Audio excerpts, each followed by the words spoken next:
There's 3 new title fights, 1 vacation of a championship, and 2 more fights involving 2 more top 5 fighters. Finally is right. I hear you. I'm busy. I got shit to do, everybody. I had a great day. Just about to take off here from Washington, D.C. We had the meeting at the White House. Could not have gone better. This is going to be awesome. All right, let's start off. First off, I'm announcing our return to New York City as UFC 322 takes place on Saturday, November 15th. The main event, UFC welterweight champion Jack Della Maddalena defends his belt for the first time when he takes on former UFC lightweight champion Islam Makhachev. Makhachev was number 1 ranked pound-for-pound fighter in the world in 23, 24, and 25. He cleaned out that division, and he has decided to take his 15-fight win streak and move up to attempt to become one of a few fighters in UFC history to win belts in 2 different divisions. Della Maddalena has won 18 fights in a row, just beat Bilal Muhammad for the welterweight title.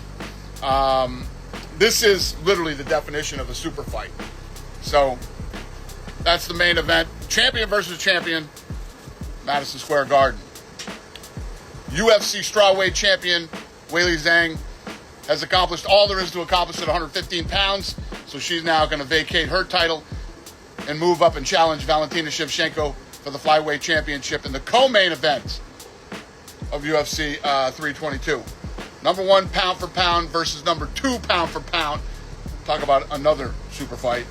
Shevchenko's the best flyweight in UFC history and holds basically every record in the division, including most wins, most knockouts, most takedowns, and Weili is the first Chinese champion ever and one of the most dominant strawweight champions in UFC history.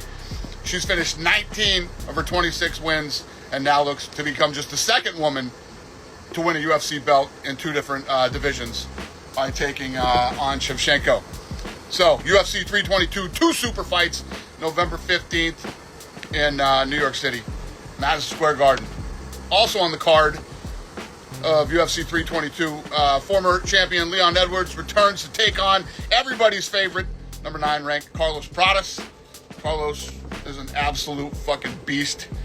He's got 5 wins in the UFC and 5 knockouts. So, UFC 322, do not miss this one, November 15th at Madison Square Garden. I also want to update you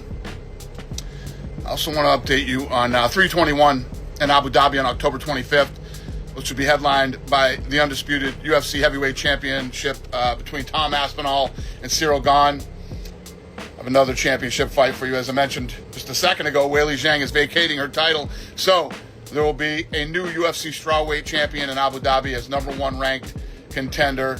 Verna Jandiroba takes on number 5 ranked Mackenzie Dern. This is a very high-level fight between 2 of the best grapplers in the division. Jandiroba is a Brazilian Jiu-Jitsu black belt, world champion, who has 14 of her 15 finishes by submission. She's on a 5-fight win streak, and Dern is one of the best Brazilian Jiu-Jitsu athletes to ever compete in MMA. And she holds the record for most submission wins in UFC strawweight history. All right, what else do I got here? Also being added to UFC 321, 2 of the best bantamweights.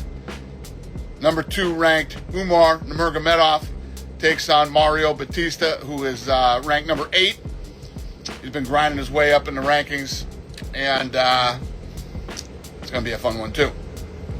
Rounding out the main card for UFC 321, first, number 2 ranked heavyweight Alexander Volkov taking on Jelton Almeida. Volkov is one of the most intimidating guys in the heavyweight division at 6'7". He has 24 wins by knockout, and Almeida is a great grappler who's finished 21 of his 22 wins. Opening the main card, light heavyweight Alexander Rakic, and he'll be taking on Azamat, who's ranked number 11, Murzakanov.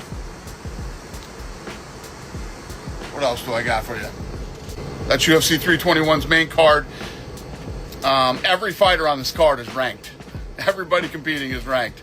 October 25th, Abu Dhabi. Tickets on sale now. And then 321, October 25th, Abu Dhabi, and 322, November 15th in New York City. Had a long-ass day. It was a great day. About to take off here from Washington, D.C. White House fight is on. The White House fight is on. I will have more details on that in the next couple weeks. But we got it done today.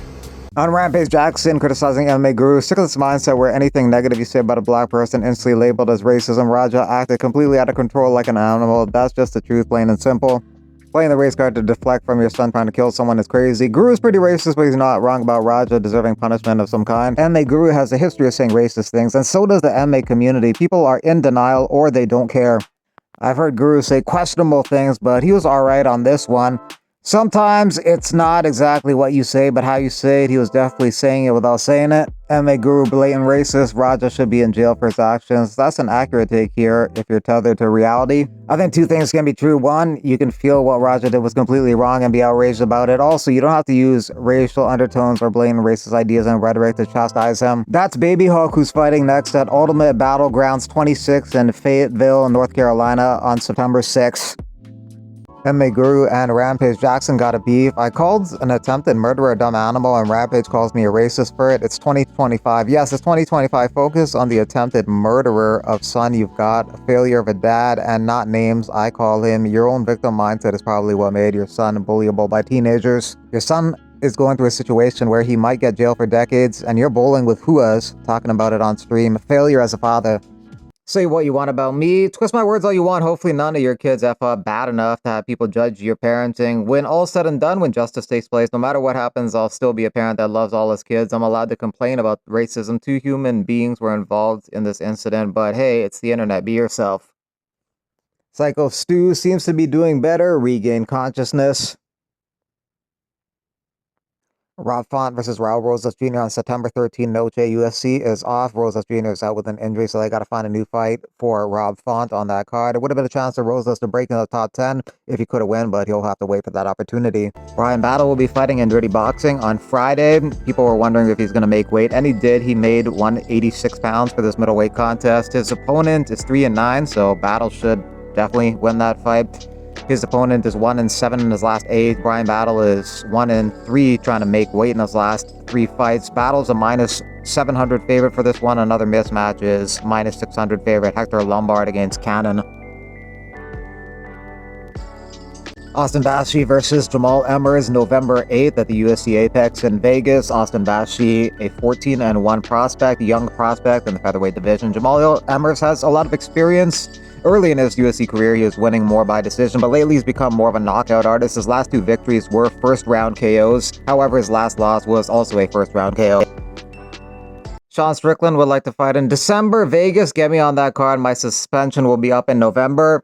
He doesn't know who he wants to fight. He doesn't seem to care. He says, I don't care. Saddens me. I'm the only one that can beat that little Chechenian whore. That's really my only motivation at this point. Talking about Khamzat Chimaev, he seems quite confident he can beat Khamzat Chimaev based on training with him. Obviously, Khamzat would be a favorite in that fight. But before Strickland, you got Amava, Bahayo, Fluffy Hernandez, and RDR. But Strickland is still up there. He's ranked number 3 in the division. Based on process of elimination, he might be fighting Adesanya next, who Adesanya wants as his next fight. That's pretty much the closest guy available right now.